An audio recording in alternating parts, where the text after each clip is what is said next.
What up, Lost Boys? This is our fantasy week 9 fantasy Festivus video. And before we get into week 9, because we got some big matchups, we're going to take a quick look back at week 8 because there was some bigger matchups. First, we're going to start with Cass versus Justin. Cass, congrats, brother. New record. Your team killed it. Every dude seemed to be going off and off and off. Deontay Foreman, 30 points. And you did this without freaking Kelsey, too, which is crazy to think. A couple weeks ago, I think my team's done. My running backs. Denny's like, oh, here you go, Mr. ETN. And then Cass is like, oh, hello, break the record. So, Cass, you crushed it. And I mean, that's kind of the theme of last week. It was crushed it. There was no close matchups. The closest matchup, I think, was around 20-ish points with Denny and Tim. So everyone got their ass beat. We'll go through the matchups real quick. Like I said, we started with Justin versus Cass, and this was the matchup of the week. Justin lost by nearly 100 points. So it was a blowout, almost as big a blowout as you can have in fantasy. And it's Cass got the dub. That's big for him. He moves back into first place, but bigger for Justin. Not only did he lose, but he scored 122 points. Right now, you just can't be doing that. Points are king right now. So that's going to hurt him on the point total. I think with his performance last week, he falls to bottom 5 in points. We'll see if that affects him with tiebreakers going into the final stretch of the season. Second game we're going to talk about, I already kind of mentioned it, was huge. Tim versus Denny. The bye week takes down Denny. Denny needed this game so bad to stay in the race for the playoffs. Now, obviously, it's still wide open, but you count this as a dub. I barely even talked about this game last week because it was Tim. And Tim somehow takes down Denny. I mean, it was crazy. A big thing for Tim is he's getting points from Justin Fields, fine dude. But the funny thing was, he didn't even start Justin Fields. He started Andy Dalton and PJ Walker. He still takes down Denny. Dalvin Cook gets him some touchdowns. But he didn't have anyone explode. His whole team just did pretty well. And then on the flip side, Denny, once again, Rodgers, mediocre. Zach Wilson, meh. He had a big game from Tyreek. Tyreek's been such a good pick for Denny. Alec Pierce, 8 points, not bad. Nothing too crazy. But it's his flexes. Like Denny, London, Higbee, they didn't do anything for him, and it cost Denny the week. So brutal loss for Denny last week. Next, we're going to go with Josh versus Pat. The week started out pretty good for Pat. He got a passing touchdown from Chase Claypool. Dak was connecting with CeeDee Lamb early, but couldn't stand the onslaught of Josh's team. Even without Jamar Chase this week because he was hurt. Alvin Kamara, 30 billion points this week. His team just came through for him. Dick Chubb on Monday night got 2 more touchdowns. Jalen Hurts was throwing TDs left and right. So Josh pretty much took down Pat pretty easily, but more importantly, Pat falls to 2-6, tied with Tim. He's beaten him in points, but this is almost an insurmountable deficit. He's not going to catch Josh or Cass. His chances to get that 4th spot, he's 3 games out, and he's kind of low on the points as well. So he's almost 4 games out. We'll see if Pat can do it. I've said it all season. I like Pat's team. Jonathan Taylor has been probably the biggest bust of the year, him or Najee, so it's brutal for Pat. It might be time to just put him on the bench, even if he's healthy. So we'll see if Pat does that. Next, we're going to go with, what was the other matchup we had? We had Cal versus Llama Drama. Cal's team is pretty much duking it out with Tim and Pat for worst team in the league. He doesn't put up any points. It's crazy. Cal's team is 3-5, and he's had the least points against in the league, and it's not even close, really. So Joe Mixon doesn't do anything. I mean, Devontae Adams, 0.7? 0.7? How does that even happen? They were behind all game. So Cal's team took a humongous dump. Ryan's team put it to. Ryan's team is the scary team. I know I sound like a broken record, but Christian McCaffrey goes to the Niners, puts up almost 40 points. He's got Saquon still scoring points. And then that little cherry on top, Mr. DeAndre Hopkins comes in and gets Ryan rolling. He put the whoop down on Cal this week. And Learning Computer versus Jace. Jace really needed the victory. Learning Computer said, nah. Tony Pollard smoked Jace up the butt cheeks. And Roman moves up to 4-4. Jace falls to 3-5. So it's really interesting. After this week, we have the two cream of the crop. We have the 6-2 guys at the top that are fighting. Not only do they have the best records, they also have the first and second most points. I think they are kind of separating themselves from the crowd. Ryan and Justin are both 5-3. Ryan has over 100 more points than Justin, so Ryan is sitting pretty at 5-3. Justin is the one. He's still in fourth place. He's still in the playoff hunt, but he's only one game ahead of Denny. He's only one game ahead of Llama or Learning Computer. But both of those teams have more points than Justin. So if Justin falls and they win and they get up at a tie, it's going to be rough for Justin. At the bottom, we've talked about those guys. I mean, Jace is still fighting.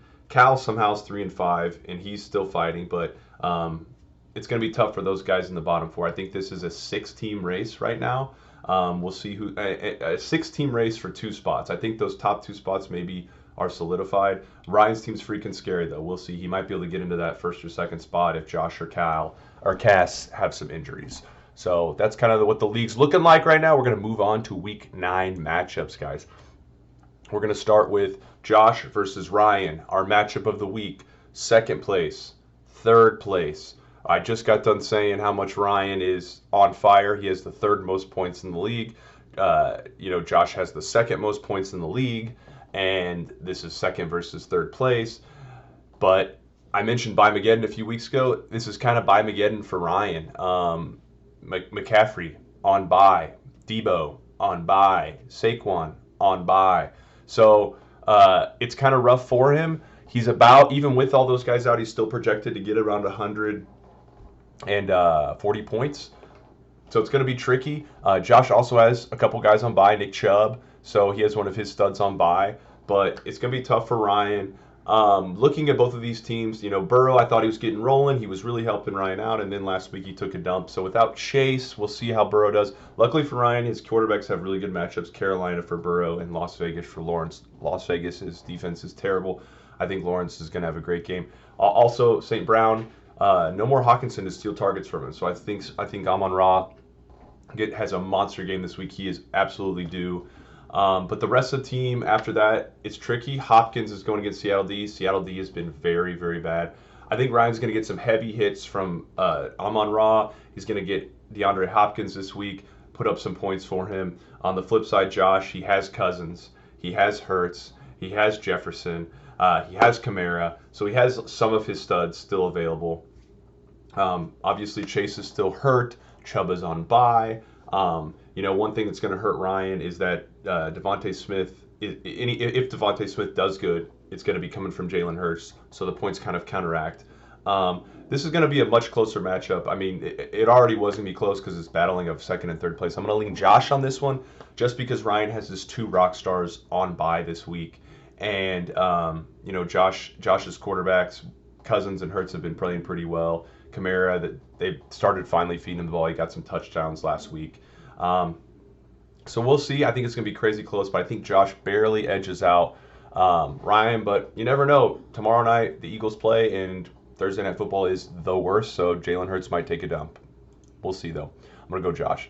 Next one. We're going to go Tim. Bye week, coming off of victory, going against Learning Computer. I just got done mentioning how Learning Computer is still fighting. He has more points than Justin for that 4th spot. He's just 1 game behind him. Learning Computer needs to get this victory right now from Tim. He has to. We'll see if Tim can get rolling. He has Brandon Ayuk on bye. He has his defense on bye. We'll see if he can be able to put players in to I guess, pick players up. He's done a good job the last few weeks. Give Tim credit. Deontay Johnson's on bye as well, but DeAndre Swift's still injury. He's been injury prone all year. I think that's just how he is. On the flip side, Learning Computer has Justin Fields now. Tim dropped him. Learning Computer has him, and now Justin Fields is like a top 8 quarterback every week. So Learning Computer pairs Justin Fields with Josh Allen, which is really, really good for him. He finally benched Matt Stafford, who's been terrible all year. So good call on that one, Romanowski. And then he's got horse turd hair, man, cranking it up. He does this every single year. That second half of the season, he just gets rolling. He did it again last week, scoring 1 billion points. Let's hope he doesn't score 1 billion points this week because he's going against the Chiefs.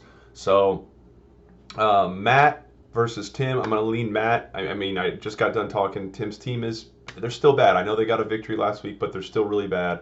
and Matt's team is actually picking up some steam. His quarterbacks are going to be on fire. Derrick Henry's been playing really good. We'll see if Keenan Allen plays. Keenan Allen has been injured all year. I think it might be time for him to retire. So we'll see about that one. Next, we're going to go Calzone versus Danny. Danny with the huge letdown last week against Tim. Needed that victory to stay in the race. If he would have won that game against Tim, he would have jumped Justin for fourth place in the playoff hunt. So big loss for Denny. He goes from our worst team in the league to our, in my opinion, second worst team in the league in Cal. You know, Denny's got to get this dub. His quarterbacks have been letting him down all year. His running backs have been good. Eckler's back. Eckler being on bye last week was a huge detriment to his team, but he's got Eckler back. He's got Aaron Jones. He's got Stevenson. Ramondre's coming back. On the flip side, Cal's got, you know, Lamar. But Lamar just hasn't been performing, and Mixon's been terrible. You know, he has Josh Palmer in, which was a great pickup by Cal. You know, with Mike Williams and Keenan Allen probably out, they got to throw the ball to somewhere. And he's got Damian Harris for them. But, I mean, at the end of the day, Cal's team is just pretty bad. So I'm going to definitely go Denny. I think Tyreek has a good one. Maybe Alec Pierce can get a touchdown. We'll see. But I just think that the flex spots, as well as the Taysom Hill factor at tight end. I mean, Dawson Knox versus Taysom Hill, but it's not too complicated. Denny just has a better team, and his studs at the top with Aaron Jones, Tyreek Hill, and Austin Eckler are just going to be too much for Cal. So I'm going to lean Denny on that one. And then next one, we're going to go with Justin versus the Titty Biscuit, Pat. Pat's got to be so frustrated. I mean, I can just put myself in Pat's shoes. He's watching that game last week. He sees his team staying, and then Dallas is playing the Bears, his team. They fumble. Justin Fields jumps over, and they run it back for a touchdown. So it hurts his Bears team. I have Dallas D, so I get a touchdown as well. I think Pat sent a text out. I hate football at that time. It's brutal. He looks at his team, came out of the draft probably pumped, and he's 2-6 right now. So absolutely brutal for Pat. Going against Justin. Justin needs this victory. He has to have it. Right now, these guys are projected super, super close. But, you know, Justin's team is good. He's got Mahomes back this week. You could definitely tell when the Chiefs were on bye last week for Justin's team because they died. But his quarterbacks have great matchups. Mahomes, Tennessee, we always know Mahomes is going to perform. But Geno has been a rock star. Great pickup by Justin. And they're going against Arizona D, which is terrible. On the flip side, Pat, he's starting Tannehill and Brady. Dak's on bye, so he's got to start Tannehill. Looking at Pat's team, his Dallas Cowboys are on bye, so Dak's gone, CD's gone. He started Michael Thomas. Like Keenan Allen, we'll see if he ever plays. Allen Lazard is still questionable. At the end of the day, Pat's running backs have to perform. I mentioned the Jonathan Taylor thing before. I don't know. I really don't know. He's been terrible this year. So I read a stat he has more fumbles than touchdowns. So it sucks for him. Looking at the matchups, I'm going to lean Justin here. I just think his wide receivers are going to be too good. I think the difference in running backs is not going to be enough. And I know Pat has Andrews. Andrews has also been questionable. So, I mean, he played last week and didn't do shit after the first 5 minutes of the game. So I'm going to lean Justin on this one. I think Pittman. I think Olave. I think Juju, I think Thielen, even Myers, Jacoby Myers has been doing well, but the difference in quarterbacks and wide receivers I think is just too much for Pat to overcome, so I'm going to go Justin. And then our last but not least matchup, we have our first place team, the record holder, Casanova, going up against Jace. Cass's team, it's coming in hot right now, just broke the record. His team is mostly all off bye. All his main guys are done with byes. He has Travis Etienne. He's starting Michael Carter now that Breece Hall's gone. Hopefully Deontay Foreman. Hopefully Chubbers, doesn't mess with Deontay Foreman because Cass might have picked up a solid RB1 in the situation. He has Kupp. He has AJ Brown. We'll see what Kupp ankle's doing. But I mean, you look at Jace's team. Kenneth Walker looks pretty good, but Jace is starting Isaiah Pacheco, McCole Hardman. Let me repeat that. Jace is starting Isaiah Pacheco and McCole Hardman.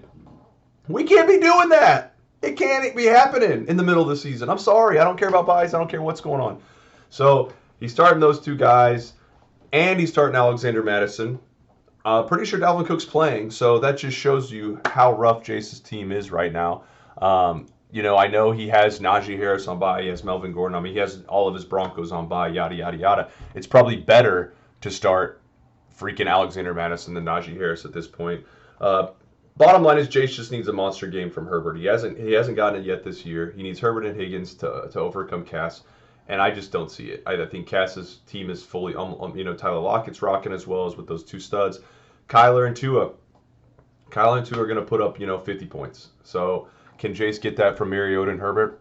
Probably not. I think Cass takes the dub on this one. He stays in first place, depending on what his score. He's points are tied with Josh. So either way, guys, like I was saying, we got some pretty good matchups. Let's hope fantasy's closer than it was last week. Last week was kind of a snooze fest. But we got a lot of people fighting. I mean, we got Ryan, Justin, Denny, and Matt. 4 guys fighting for 2 spots. Technically, 4 guys fighting for those all the playoff spots. Me and Cass haven't clinched shit. We go on losing streaks and be out of the playoffs for all we know. This is fantasy. We've seen crazier things. If Jace somehow pulls a victory out this week against Cass, he opens up the door just a little bit for him. He'd be 4-5 and be right there. But we'll see if that happens, guys. Bye weeks. I think this is one of the last few huge bye weeks. So if you can get a dub during this week, it is going to be monsters for your team. But keep up the good trades, keep up the good pickups, keep it up. Pat, don't get your head down. Tim, don't get your head down. No one get your head down. Keep it up. You never know. You can go a nice 6-7 game win streak and make a run. It is fantasy, boys. Go Chiefs. Go Bears this week. I'll talk to you guys later.